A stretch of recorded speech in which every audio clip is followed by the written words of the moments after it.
McElroy, who introduced himself, so thank you. I actually don't think I said my name. Oh. This is... I just asked if you didn't know me, and then I didn't fill it in.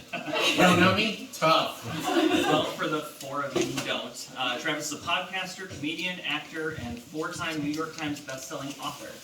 He's best known for his shows The Adventure Zone and My Brother and Me, which, as the name suggests, he records with his brothers.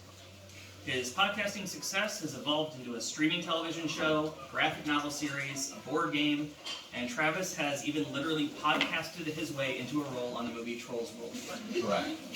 Please welcome your middleest brother, Travis McElroy. Am I in your cues or am I in their cues? I have a couple cues to get us started. Okay, so you all start thinking of them. Yeah. Because as soon as the questions stop, I'm out. I'm going to keep it down. I'm so sorry. So welcome to Fancy Fiction Fest. Thank you. It's our first time. Hope you're having fun. I'm going to Okay. We're so happy you could join us. My name is Beck. I'll be the interviewer. Moderator. Thank you.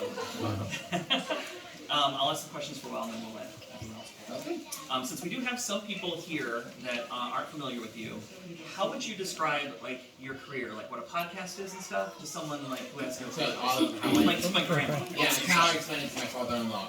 It is, so, you know, radio. It's like that. It's, I think it should be a simple question to answer, but I don't give simple answers because I talk too much. But the thing is, I think that there is a thing that makes podcasts a specific genre, which is almost always it's like a really specific topic radio show, right? So where you might have a radio show that's about sports, right? The podcast would be only about like the 1990 Chicago Bulls, right? So it's just like much more niche and in depth, usually because the requirements to start doing it and like the capital and overhead of doing it is so much lower than radio or TV or whatever, that you can focus on what your audience is specifically interested in instead of trying to appeal to a much broader audience base. Right. Like for a few $100 you can start a podcast. But yeah. For a few $100 you can't start a TV show. Exactly. Or get like radio airwaves or anything like that. I mean, even as low as like doing a radio show, magazine, like stuff that is like older, less popular. I mean, I say that, but that was a radio host. So if you're in radio or newspaper, I'm sorry, but you're on the way out. My thing's the new hot thing. So how did My Brother start? I mean, it started very simply, me and Justin Griffin were all moving to different parts of the country after, so I had gone to school in Oklahoma, but other than that, we'd always lived in the same place. And so then as we spread out, Justin and Griffin were already doing the Joystick podcast when they worked at Joystick. And Justin was like, we should just do podcasting when none of us are really good at staying in touch with people on like the phone or whatever. So this will give us a chance to talk once a week and just kind of continue to like goof around with each other. So then we started doing it, and people really liked it, and it grew very much through like word of mouth and people sharing it with people, and then it still continued a long time before we made it like our full-time jobs, but like that was how it started. Reminds me a lot of those Vlogbrothers. Yeah, I mean a lot, like there is a period of time where podcasts and YouTube and like vlogging and a lot of internet related careers were established enough that there was a way to like make money, make it a career, but not so well known that like the competition level was too high. So a lot of boring white guys got in right at the right time. Me and my brothers, John and Hank, just really milquetoast playing. So if someone was starting a podcast, would be interesting. You gotta be interesting now. I would suggest doing it with the people that because my rule of thumb has always been, if there's somebody that you already talk about a topic with and you already talk to them about it, just report that. So like if you don't get along well with your family or like you don't have interesting conversations with your family, no. So what's something an outsider wouldn't know or wouldn't expect about being a podcaster or an entertainer in general? Well, I mean, Was there a big surprise? no, I don't know about big surprise, but I think one of the things that most content creators, I think, kind of struggle with / like don't know how to explain to people is how much of your job doesn't involve what someone might traditionally consider work.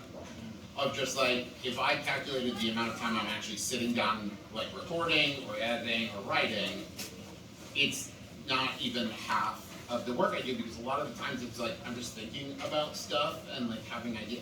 Like I'll be mowing the lawn and thinking about what to do in the next episode or something like, and like that's all part of a creative process. But then if you try to explain that to somebody who like breaks rocks for a living, you're like, yeah, man, I got a bet too. Sometimes I gotta imagine stuff. It's hard to like kind of convey where the work is.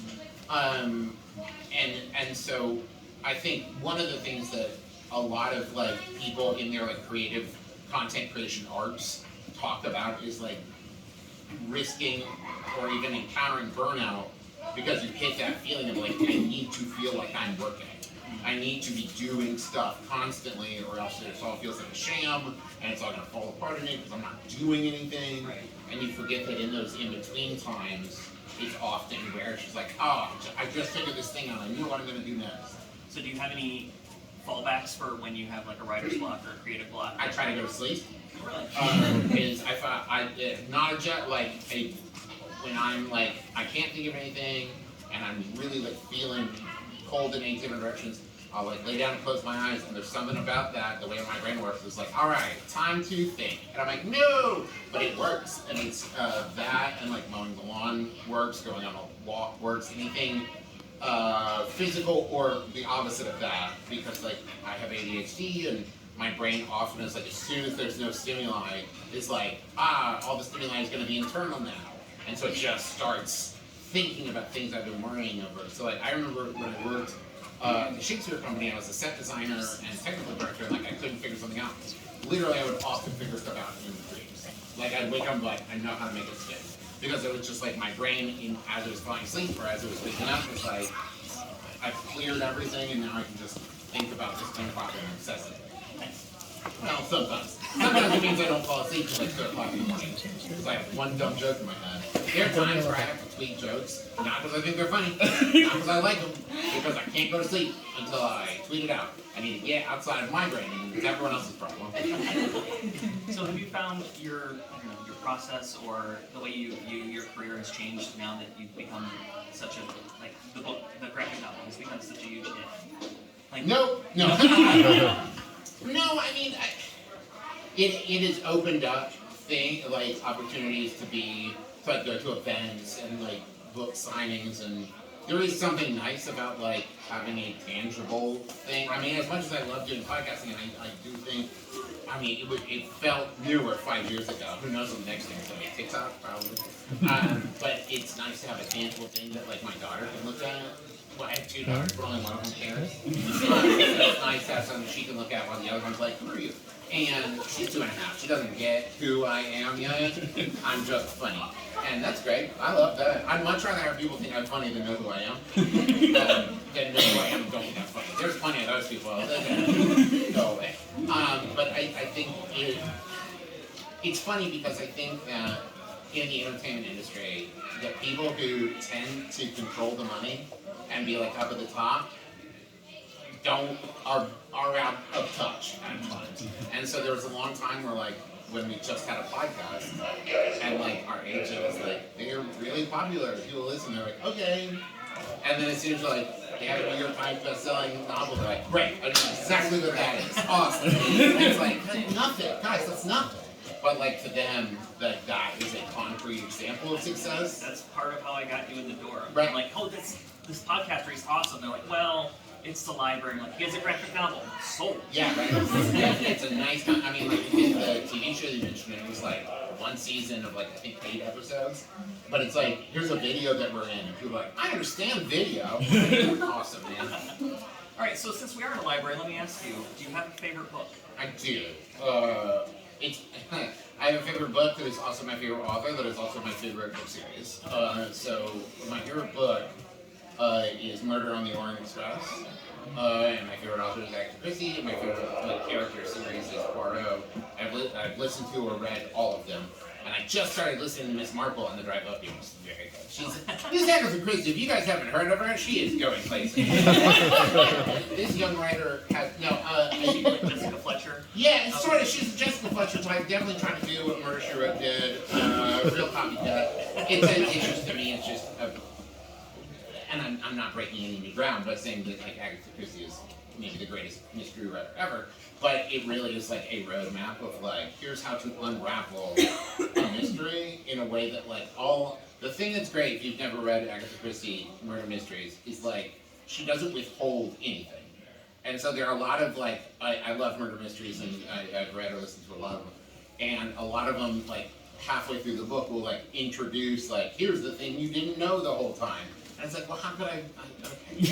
And Agatha Christie is like, no, it's so much. And then it's paring down, like removing unimportant information instead of finding new clues. It's like, no, I mentioned this thing in the first chapter. I mentioned this thing in the second chapter. I talked about that. And it's just about like, okay, but is that part of it? Well, it all connects. It's just about putting it in the right order, as Poirot would say. And so like that to me is also very satisfying as someone who's like neurodivergent, of just like seeing things line up and finding the pattern within them. And being able to say like, A to B to C to D, like makes it order out of chaos, makes it feel very satisfying to me. Did you read a lot growing up? Yeah, I did. I used to be a very voracious reader, and if I was hyperfixated on something, I could read like a 400-page book in a day. Mostly skipping unimportant words. There are a lot of ands and ors. No, I just could like dump it into my brain. I can't do that anymore, mostly because now, like, as an adult, if I try to sit down to read something, everything I should be doing and could be working on and could be doing pops in my head, which is why audiobooks are so great, because I can, like, listen to them while I'm doing other things. And Which are available for free through your library. They do. And so, like, there was a long period where I would have said, I don't really read anymore, which isn't true. I realized I was just taking it in a different way. But I used to, like, my thing was, like, fantasy, like, really either silly or, like, high fantasy. And now I think it's way more like mystery. Adams and... Yeah, there was a series of books, I can't remember the author, but it was like, all the titles had myth in them. And it was like some pun on that, so it would be like crimes and misdemeanors. Okay. It was like about this like young magician who was like working with this demon. I read the Xanth series, which I don't recommend to anybody now, because like that it's real pervy. But like that, and like I also stand by my favorite Stephen King book, is Eyes of the Dragon, which is like his one fantasy novel, but it's so good. And it's like fantasy and then like it's set in castles and kings and dragons, but like most of it isn't about that. That used to be the thing for me. Now it's much more like mysteries. Oh man, the 7.5 Deaths of Evelyn Hardcastle. If you're looking for an amazing book series or book, it's about this guy who wakes up and he's at this like dinner party, and at the end of the night, this woman is murdered. Right? And then he goes to sleep, and he wakes up the next day, and it's the same day again, but he's occupying a different body of a different person that day. And basically he has 8 days to figure out who murdered her, or the cycle begins again and he forgets everything and it starts over, and it's this loop he's been on for God knows how long, and he can't break the loop until he figures out who murders her. So each day it's about him like going around and like contextualizing clues he found the day before. It's amazing. It's incredible. Yeah. So while we were talking about fandoms, do you have like one fandom? Say if Travis McElroy could be teleported into any fandom, like Star Wars or Harry Potter world or whatever, which would you pick? Well, neither one of those, because Star Wars is very dusty. Right. Harry Potter, man, novels get destroying and extinct. I hate it. That's very terrifying. I would say probably Doctor Who, just because like I find Doctor Who very reassuring as a show, because it's very nice to think that there's like this very intelligent, very like caring guardian angel who seems to like, you know he's gonna show up when they need. Like there's never a scene where it's like, oh no, the monster. Oh, he's not here. So I find that very reassuring. So that maybe, also like Lucifer is really cool. I don't know that I'd want to be in it. Someone said I'd like to be friends with Lucifer. I think we'd get along well. What about the opposite way? If you could have If I could be out of it, if you could have the superpowers of Harry Potter, or have a lightsaber, but in the real world, anything? No, I'm not responsible enough to have a lightsaber. There's too much learning for magic in general. I don't like that. I would say, I mean, Lucifer stuff is pretty cool. I've always wanted to have angel wings, because I feel like it's a really good punctuation mark. So like an argument, or someone's trying to pick a fight with you, and you're just like, and they're like, okay. And it's going to end a lot of problems. And then like if someone's like, why should I believe you? And you're just like, and they're like, I trust this guy.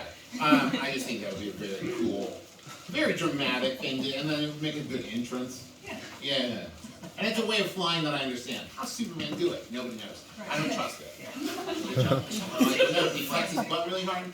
Well, it used to be. That used to be it. And then I think it was when they were doing the cartoon, if I remember correctly, the first like Max Fleischer cartoon. They like contacted DC and they were like, hey, we don't want to have to draw a bunch of jumping animation over it, though, like him like jumping around. Is it okay if he just flies? And DC was like, yeah, it's fine. Because the same clouds could pass by. Like right. And so, so then Superman can now fly because it was cheaper to animate. It's all about the bottom line. I mean, the description of able to leap tall buildings in a single bound, faster than speeding bullet, more powerful than light, weren't just like plays on. Those used to be the boundaries of his powers. And now it's like, I pushed the sun away, or whatever. Well, I don't have a segue for this, so let's continue. Okay.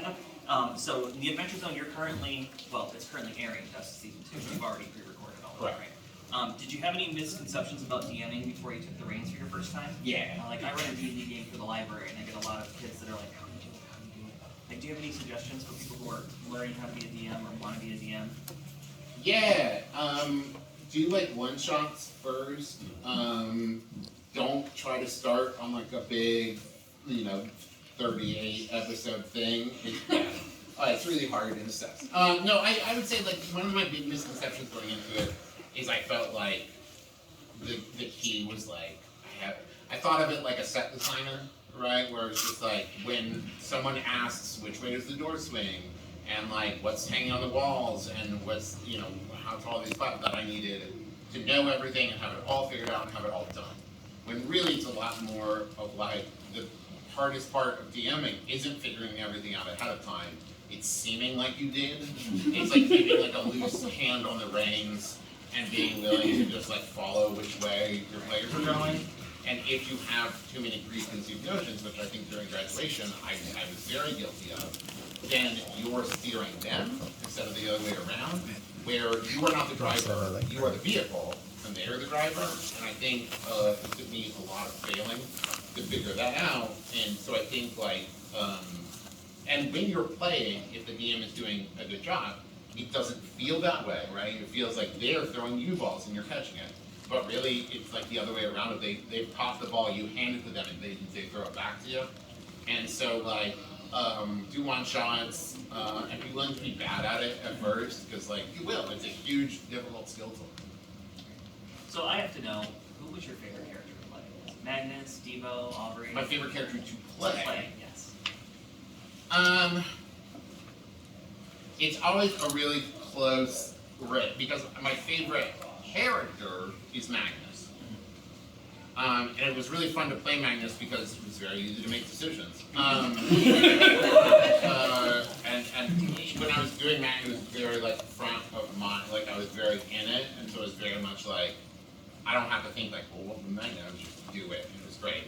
But like playing Aubrey was just so much fun, because I think of all the characters I've played, she's closest to me, aside from the fact that like she's a bisexual Puerto Rican woman, other than that. But like personality-wise, it was very much like when I was her age, that she was like, that was how I interacted with everybody. Do you have a magic button?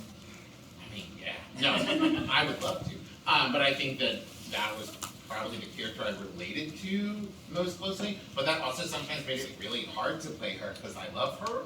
And like I was like, I don't want her to get hurt. I don't care about Magnus. Magnus is a big beef boy full of hit points. And he really wants to. Not hurt. And I also, for the first 3 arcs of balance, really wanted Magnus to die. Because I wanted to play a rogue. I thought a fighter was really boring. So part of the madness rushes in and him throwing himself into danger was like, maybe he'll die now. And then it was at the end of Pedals to the Metal, which where somebody like sacrifices themselves and he doesn't die and instead they do. And I was like, oh no, I feel really bad about that. And I like changed the way I saw the character and changed the way I played the character because I was like, well, the decisions he's making impact everything else and he needs to like take responsibility for that. It changed the way he saw things as well, and that's when he started multi-classing as a rogue. Once I figured out I could do that. So was it hard to play Devo then? I mean, Devo's kind of a jerk sometimes. It was not hard to play Devo, it was frustratingly easy to play Devo. I was just like, oh, yeah, it's me. And like, every one of my characters so far has been some aspect of me. And the thing is, like, I also have really bad frustration issues. It's one of the things that comes with ADHD and just like general other neurodivergences. And so, like, one of the things that Devo was most frustrated by is this idea of like, you aren't hearing me, you aren't listening to me, you are like, I'm having a hard time making you understand. And so he would get really defensive and he would get really aggressive about it because he was frustrated. And then people were like, see, I knew it, you're a jerk. And it's like, oh, I know that feeling. I've been that, I've experienced it. So it's like, that feeling of like, I'm not being heard is something I've experienced in various times in my life. So like that was his big problem of like, I want to be better, I want to fix these things, but I do not have the tools to deal with them. And so if you're, I mean, and this is true in real life too, it's one of the reasons I started going to therapy. It's like, if you're trying to fix yourself, but you don't have the tools to do it, you won't succeed. And so that feeling of like, well, I want to be better, but I haven't developed any new ways to do that, and so I'm always going to fail until I develop new ways to do it. And so then I get more and more frustrated. And so like very much with Evo, from the beginning, I wanted to play a character that I was like, if to reference Star Wars, is like, which way he goes is going to deter, like, I don't know if he's a good guy or a bad guy. It will be a product of the way things play out, how frustrated he gets, how, well he deals with rejection and all this stuff that will determine whether he's using like, okay, well I'm going to use my power for good, but my way, which often leads to like corruption. So also, since you run Dust and Graduation, like is there a system that you prefer running, like D&D or? I mean, honestly, so I've also done a lot of the one-shots, and I think if you're like just starting out, Lasers and Feelings is such a wonderful, simple, I mean, there's two skills. You're either high in lasers, or you're high in feelings. So you're good at like math and science and like logic, or you're good at like emotion and, reaction, that kind of thing, and like that's it. So like if you're DMing, it's really easy to be like, that is science, roll 4 lasers.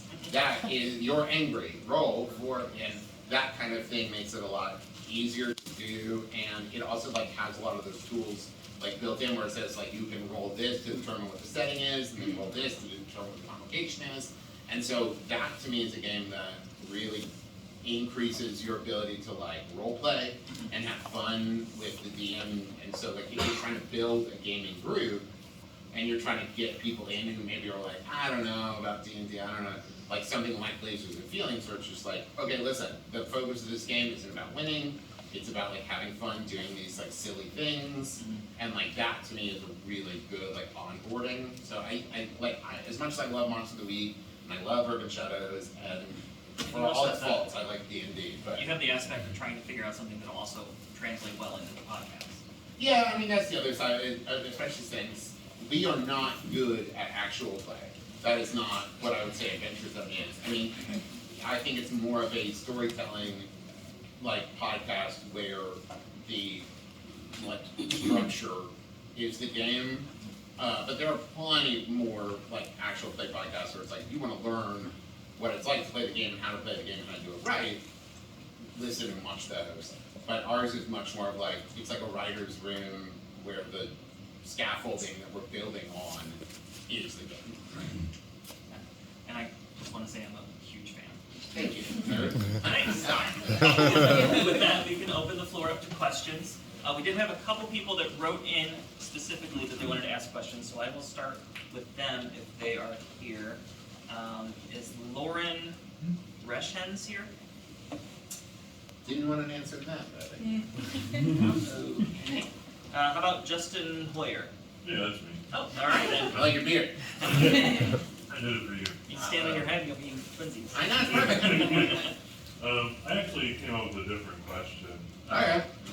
I'm starting into voiceover work. I was gonna say, you got a great voice. Thank you. And I'm having trouble getting the Do you want to ball rolling. switch? That's why I'm asking you. Okay. Just how do you maintain confidence? We are, like I said, we're about a year in, trying to get it going, and losing confidence at that. The answer is like creatively, you gotta think. I think too many people fall into thinking about it like it was like a sport, right? Like if it's basketball and you play for a year and you make one shot, it's like that's really bad. You're really bad at basketball. But like if you're doing voiceover and you do it for a year and you book like one thing, that could be a game changer, right? That could be a big thing of like, it's not a numbers game. It is often like a patience thing until the right like circles line up. And so a lot of my personal journey in like therapy and my own like brain has been about like confidence and self-image issues of like, do you think you're good at it? Do you think you're doing a good job? Right, so like if that's how you feel about it, right, try to hold that in the center because other people have opinions about things and you can go for any kind of audition and there are a million different factors that day that could determine like if you come in 10 minutes earlier or they had, weren't hungry or whatever, then they would like it, whatever. And so none of that has to do with if you are doing a good job or not. There are lots of people who never got cast in anything who are amazing and incredibly talented, and it has nothing to do with like the quality of their work, it's just the timing and a lot of chance issues. And so, if anything, feel free to be frustrated about like timing or frustrated about like, well that's not what you said in the character description and now you're giving me notes about it that's different from what I prepared. All that sucks, that's all bad. But the idea of like, having been on the other side of it too, of like the idea of like I didn't get the part because I did a bad job is almost never the thing. I mean, especially since so I've done theater all my life, and most of the time an audition doesn't actually show anything. If you step up and do a monologue and you're auditioning for like a play where it's 8 people talking at the same time, right? A monologue doesn't actually showcase how well you would do in that play. It's really just so the person can like feel for you, like, how do I feel about this person? Do they click for me? And so little of that has to do with like your actual talent in the moment. So not getting something should not impact your confidence. Not getting fired from something because you didn't do a good job, that sucks. Like not getting a part because you weren't what they were picturing has almost nothing to do, or not what they sound like. I mean, it's always so funny because I have a weird voice, and I say that not as a judgment call. I would have said it as a judgment call like 13 years ago, but now it's just like a really weird and distinct voice. And I started trying to do more and more voiceover, and people were like, oh, we'd love to have you, come. And then I do it, and then sometimes like I'll audition in front of people, and I see them like, or I'm seeing them go like, why don't I like this? And it's like, because it's not what you wanted for the character. Like, you like my voice, you know what I sound like, you asked me to come in and do it, but then it's like you're looking at the picture of the character and listening to my voice. It's not matching up well, so it can't be that they didn't like my voice because they asked me to read for it, right? And so it's very rarely has to do with like a talent level or an execution level, so much as it's just like, no, turns out, yeah, it's not it. It didn't work for me. Very nice, thank you. You can open the floor now. You can just raise hands if anybody wants to, if there are no questions. Okay. This is a silly question. I have two, but this is a silly question to start off in this level of argument. Okay. It reminded me with your comment about the animal wings. Okay. If you had wings, Mm-hmm. where would they be attached to your body? Shoulder blades. Obviously. Yeah. Thank you. What was the other answer? The waist. No, what? That's ridiculous. Literally, like your shoulder blades Yeah. are where the. Why would it be? I Why? don't know. You would fly like I bent mean- over the waist. Yeah. It's ridiculous. Yeah. I'm angry now. You were mad about their answer to that question. No, the ideal is actually, if anybody ever watched the cartoon Gargoyles, and they had these big beautiful wings, but then some of them like were like clasped around their neck, like it was a cloak, and then they would like unfurl up. So they weren't always just like at their back. They also like came. So they had like the top of the wings would come down over their shoulders, and then they were like, it was a really cool idea. Anyways, there's a whole time in like 90s and 2000s animation where it was always, it's like an animal, but they have abs. And like that was like the hook. You had like the turtles, you had Biker Mice from Mars, you had the Cowboys of Moo Mesa, you had the Mighty Ducks, there was like pizza something, but it was always like, it's a non-human superhero, but their Street Sharks was one that gave the sharks abs. And sharks don't have abs. But they were like, sharks got abs. I was like, but it was a thing of just like, we need sexier animal people. And I was just like, why are furries and things? Like, I think you guys know. You're all responsible for this. Anyway. Society made furries, and we need to not pretend. I have a second question. It's Yeah. more of an advice question. So I'm here for a work trip, right? And I heard that you were here, and I was like, well, I have to go see Travis. I'll be there for 3 hours. I'm supposed to fly out at 7 in the morning, and that means I have to be there at 5. You which don't. means I have to leave at like 4 from my hotel. Do I just stay all night? No. I'm gonna tell you that no, it's never the answer. But if you're flying internationally, or you're flying like, International Pittsburgh. but you're flying out of Pittsburgh. Yes. To another international airport in the country. You don't have to be there at 5. You can be there at 5:30. That early in the morning, most stuff's not even gonna be open at 5. Right? You can roll up at 5:30. You're gonna be fine. You're gonna be fine. So like, I would go to sleep. Me personally, 6 p.m. But that's me. I'm thinking nap at 6 p.m. Wake up, stay like, cause I usually go to bed at midnight. Well, don't do midnight to 4. That's a mistake. Do 10 to 4 if you can do it. 10 to 4. 6. It's a nice round number. Warm milk. Right up. You're welcome. Any more sleep-related questions? Oh, I thought I saw a hand. No? Anybody? Yes. So first, I was very excited when I found out Dust was getting a second season. Oh, thank you.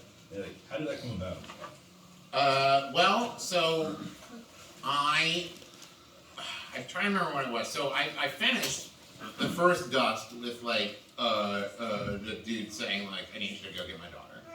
And then I forgot that I said that in the thing and thought about 6 months later, I've had a great idea for what they could do next. They'll go get his daughter. And I thought that was an original idea I was having right down in that moment. And honest God, it wasn't until I went and re-listened to it, like before like recording it, where it's like, oh, I set myself up for that. And then buried it in my brain so deep I forgot. And then we were finishing Ether C. And we were like, well, Griffin was like, I don't want to jump right into like an Ether C chapter 2. And we started talking about like, we want to explore, because we put a lot of pressure on ourselves since Balance ended, of like, what's the next thing, and we need to like have the next big arc going, and the next big arc is like, we don't want to lose, whatever. And then we were like, you know what, this idea of like, Ether C isn't done, right, it's just this is a self-contained chapter in the Ether C like story. Let's explore doing more like short form pieces of like moving to whatever like excites us and interests us creatively, instead of trying to like maintain a level of like big, grandiose, epic stories, and instead just be like, well, what do we want to do next? What's something that seems fun to us? And I have been like for like the last 6 months saying like, if we ever need something, I have like Dust 2 90% figured out. And then when we were talking about like, we need something, and Justin was like, well, I'm working on the thing I want to do, but I'm not ready yet. And I was like, oh boy, this is my time to shine. And so then, like, you know, I was like, it is another self-contained arc, so I'm looking at like 4 episodes with a session 0, so like, this will bridge that gap and give us time. And I also, frankly, wanted to get back to it, of just like, I learned so much from doing Graduation, and I've been like working on it since then, and like thinking a lot about DMing and storytelling and everything, that I was like excited to like, I've learned, so I want to do another thing. And so then like getting the opportunity to do it, especially since I've always wanted to do more Dust. I love Dust. Yeah, so it was just like the opportunity to do it. It was just really good timing. Thank you. Yes. How did Erica Ishii get invited on there? Well, we were talking about, so another thing we were talking about is, how do we also like make it feel different as we're exploring these different like shorter form things, and like we're doing chapters and we want to do, and I love Erica very, very much. I've done several things with Erica. And I also, one of the issues with Adventure Zone, which I mean isn't an inherent issue, but it's an issue for me, is that because it's like us, me and Justin, Griffin and Dan, that we don't really get as much opportunity as other shows do to like circle into other, TTRPG kind of things. Right, Critical Role will do like one-offs and do all these things and have guests on, and Dimension 20 constantly bringing in guests and cycling through people, and I like doing that. So we've been trying to do that more, and it's what we do with like Imbalance, with Abria, and like, we've had Brennan DM Dadlands, and he's DMing again for us in DC, doing another Dadlands.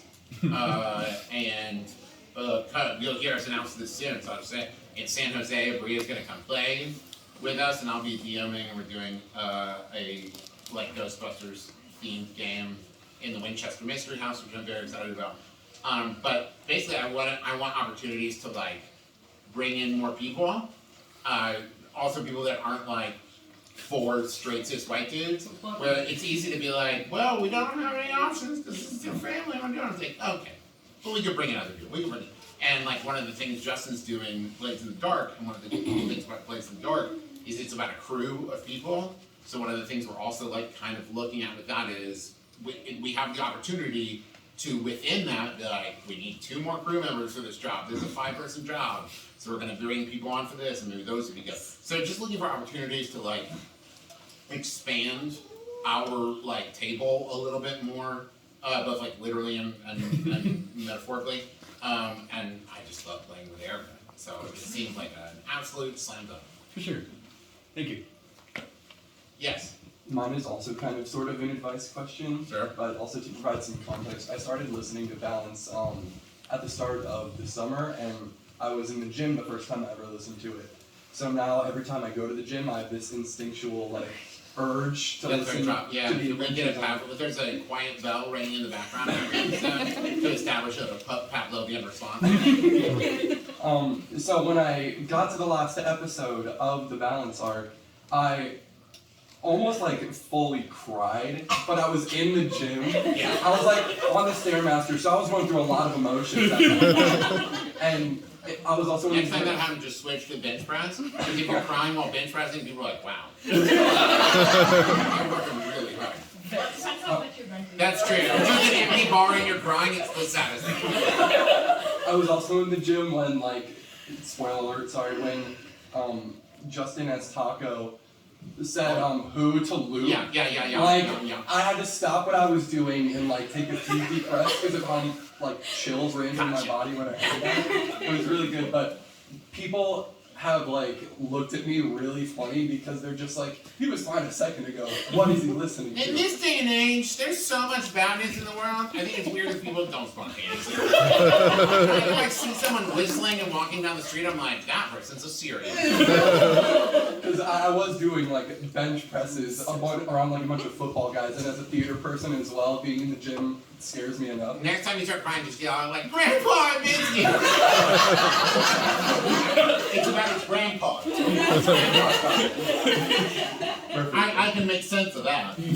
Where if you just loudly yell like, this podcast is sad! I don't get it. I don't know what you're talking about. I'm trying to explain it to my friends too, and they're just like, how many episodes is this? And Yeah. it ended on 69. That's what we really like to do. We like to, when people are like, I got really emotional on the last episode. What episode number was that? It was 69. It's just a nice balance. That's why we called it that. Yeah. Other question? Yes. What's your favorite like long-running bit from My Brother and Me? My favorite long-running bit. That's a great bit. I think Grip It and Rip It is my Fucking yeah, Grip It Here's and why. Rip It. So Grip It and Rip It is this thing I you don't know. It's like, it's always Justin will open a can. And Griffin started, so like mostly he'll do it, but whoever says it first, we're just like, oh yeah, Grip It and Rip It, baby, yeah. And the best thing about it, and the reason I love it, is because it'll happen, and then like 5 or 10 episodes will pass, and Justin will be super careful about it. But it's like, I don't want to get caught opening a can again. And then he'll get lax on it again. So enough time will pass that he'll forget. And then he'll open a can again. And I think like, that is so satisfying to me. I'm just like, you did it again. Why did you do that again? And like, it also isn't really a bit, but like this thing will happen, and it's what makes me happiest, is I will say something, a punchline that Justin is not expecting. And he will laugh like this. That's stupid. Some version of that, where he's like, you shit. And it's just like, that is when it's like that feels really successful to me. Because it's like, after we've worked together for so many years, we've known each other all our lives, and for me to be able to say something that he was like, that was not at all what I was expecting. One of my favorite jokes on the show is when there was a saying, which is hunger makes the best sauce, right? And we were talking about something to do with food. And I said, well, you know what makes the best sauce? And Justin is expecting me to say hunger, and I said, Worcestershire. And they laughed so hard at that people were tweeting at us the next day like, I don't get it. Is it like the way he said Worcestershire? Is it some in-joke about Worcestershire? And Justin had to like say, no, it's that I thought he was gonna say hunger. And like that is it, like, and those moments are like, I know that this is not funny outside of this two-person, even Griffin's not laughing. Outside of this second. But that is where I surprised Justin with the thing that I said. And that's like, yeah. I get Teresa with those too. Sometimes we're doing Shmanners, I'll say something, and she'll like, just melt into like girlish giggles. And I'm like, oh, gotcha. And it's just like, this is once again a person who sees me 90% of every day for the last like 13 years. And the idea that like I can say a thing that she was not expecting me to say is like, oh, still got it. Okay, cool. Keep the romance alive. Other questions? No? I've solved everything. Wait, yes. How often do you re-dye your hair, and what does that process look like? So, I have a very talented stylist who I love very much, and I go see her probably about every 3 months. And it involves some heavy bleaching, and then the use of a dye called Pravana, and the color is vivid. And then in between those, I now use overtone, which is a dream. This has been 2.5 months since my last dye, and I've been doing overtone since then. And it is a game changer. And then I bought several purple pillowcases. Ruined hotel pillows. Yes. I feel like there's a lot of neurodivergent people that are in like your fan base. So like tips for being a successful and happy neurodivergent adult if there are any. Not to get happy on No, it's a topic that I very much enjoy talking about. But the first very important kind of caveat to this is like literally everybody is different. I mean, that's inherently true. So even if somebody like just on like a checklist check marked that we have like the same things, processes that work for them and coping mechanisms that work for them would not be the same. But I would say rule number one is if you have the resources available to, finding some kind of therapist or counselor or whatever, psychiatrist, somebody outside of yourself that has the skill set to help you develop new tools and develop new processes for thinking about things. For me, I'm very like analytical, both outside of myself but also within myself. And so like when I'm feeling a thing, when something is happening, when I'm having something happening, right? I very much have to sit there and be like, okay, what is this? Why do I feel like this? What do I need to do? Is it because of this? Is it? And like I like solving myself, for lack of a better phrase, which sounds like a weird euphemism for something, but that's not it. I like solving myself. I like figuring out why I do things, why I like the things I do, why I care about things, right? So for me, a lot of it is like just trying to process. I was talking earlier today with Carlos, my friend, about like when people say like, oh, I don't care what people think about me, I don't care what people like me. And it's like, well, that's bullshit. Because I think everybody should care about what people think about them. That's what stops us from being monsters. Right? I hate the idea of like dance like no one's watching. Like no, you might like throw your arm and hit somebody. You should dance like you're aware that there are people around because we're all sharing the same dance. But what it really is to me is like you should care about your impact on others, but not let their opinion of you like inform how you feel about yourself.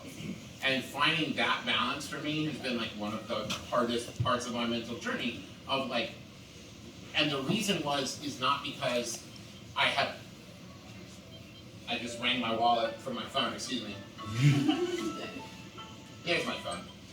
So it's not because it was so hard for me to ignore people who don't like me. It's the other way around of like, I did not have whatever like central core thing that said like, you did a good job doing that thing. And so I remember when I was getting my degree in acting, I would finish the scene and like, we'd be in class and finish the scene, and I'd turn to the teacher and say, how's that? And she'd be like, I don't know, man, how do you think you did? And she described me as like, you're like a golden retriever puppy. Love me, how'd I do? Are you proud? And so like developing that feeling of, I am proud of this, I did a good job. And the problem is because I relied on other people's positive opinions of myself to feel good about myself, it left that gate wide open for like, well, if I'm listening to them about the positive side, then I have to listen to the people with the negative side too, because I don't have a central compass telling me how to do it. And so like that was like a big learning process of, okay, so why do I feel that way? What do I need? How do I deal with this? Where if I just said like, okay, cool, so I'm just gonna cut it off, and I'm just gonna like stop paying any attention to anything, it's like, well, but that's not how that's not how I want to work through this and how I want to deal with this. And same with like frustration issues, like I said, especially now, I have a 5-year-old daughter who's so much like me that I'm simultaneously over the moon proud and constantly frustrated by Tiny Travis, where it's like, oh my god, Tiny Travis, I know exactly what you're doing right now, I hate it so much. And like having to figure out like, why is this thing that she's doing frustrating to me? Oh, it's because it's a thing I do that I don't like about myself. Well, why do I not like myself about this thing? It's like, oh, because it frustrated other people, right? So then it's like, okay, so I did this thing, I saw other people get frustrated by it, so I hate that I do it. If I cannot get frustrated at her doing this thing, I can break that cycle. And so then working on that and seeing it through that direction of, yes, of course, it is frustrating, but I described it to my wife like an allergic reaction, where like, because you are allergic to something, doesn't make that thing bad, it just means that your reaction to it is not good. So like, people can be annoyed by you, that doesn't mean you're annoying, right? And like figuring that out of just like, okay, great, what does BB need in this moment that's making her do this thing, and what can I do to like, facilitate what she needs and figure out the language and give her the skill set that I wish I had when I was her. And so like all of that is like a long-winded answer to say like, don't take for granted that like, I do this thing and it's bad. Or I do this thing and I wish, this is the thing, I'm gonna get serious, because this is the thing that took me way too long to realize and get over, like within the last 3 years. Which is, I think differently than other people do. So why am I trying to do things the way they do it? And so my writing process is different from someone who doesn't have ADHD. My cleaning process is different from someone who doesn't have ADHD. My sleeping process, all these things, right, are different. So if I'm trying to write the way someone else does who doesn't have ADHD, I'm always going to fail and feel like a failure. Because in my mind, it's like, well, that's the right way to do it. That's the normal way to do it. That's the way I'm supposed to do it. So I need to figure out a way to do it that way, instead of saying, oh no, that doesn't work. Like that works for you. That does not work for me. And so that's the wrong way for me. And like one of the things about like having ADHD is, I heard it described recently, it's like you're really short-sighted over time, where it's just like, you don't see the things that are like 2 months out. They just don't exist to you. And you don't see them until they're like right in front of your face. And then other people who don't have that kind of short-sightedness have no patience for you. Because they're like, you could have avoided this crisis by like doing it when you were supposed to. It's like, I didn't see it. It's not that I made a choice not to do it. It's just that it wasn't in my field of vision. And so for me, what I realized was, yeah, you know what? I finish things and do things better, like in the short term before they're due, than if I try to start doing them 2 months out. So why do I make myself feel broken about that? Instead of just saying like, yeah, I have the skill set that I can finish that thing in 3 days that takes other people 2 months to do. So who's broken? No, but like the idea of like, so that's the way it works for me.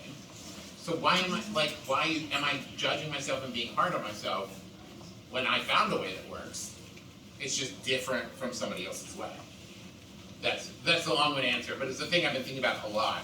On part of my like mental health journey is like thinking about of like some things you need to address, and some things you need to fix or find coping mechanisms, right? But some things are just the way you work, right? Some things are just, okay, you do this and I do that, and that's fine, that's great. And so that's also another part of it is like, well, what are the parts of me that I, from my own internal sense, don't like? And what are the parts of me where it's just like, oh, I actually like this about myself, and I don't care that other people don't. Thank you, Travis. That's Big a long great, answer. great positive message to end on. Oh, great. I did it. Anything you want to plug while you're... Let's see, things I want to plug. You know, I watched Severance recently. It was really good. Really good. Check out Agatha Christie. Our graphic novels are good, and I think you'll like them. My Brother, Me, Adventure Zone, and Shmanners are all good, and I think you'll like them. Bake On, yeah. So Teresa and I do a Great British Bake Off recap show called Bake On. And the first episode of the new season came out today.